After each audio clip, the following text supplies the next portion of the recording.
समस्त को नमस्कार। आपण देखुवे चलित वर्ष आम जयपुर नूतन भाव रथ निर्माण कार्य चालू रही जेहेतु विगत वर्ष आम रथटी पूर्ण हो जाता से भक्त मान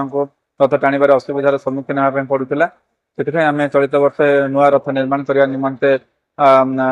डिसाइड करूँ आमर आशा अच्छे रथ निर्माण कार्य आगामी 12 तारीख भितर सरीज निश्चित भाव में आमर जो फास्ट आम भाई 10 तारीख भितर रथ निर्माण कार्य सरीज बोली देखुं आप कंटिन्यूअसली लास्ट 1 वीक है वर्षा हो तेणुक आमर वर्षा हेले कामटा बंद हो जाए विलंब हो स्टिल आम 12 तारीख भितर जमी रथ निर्माण कार्य शेष करूँ धार्य करूँ। माननीय विधायक आसते रथ कार्य केते दूर आगेला तदारख करने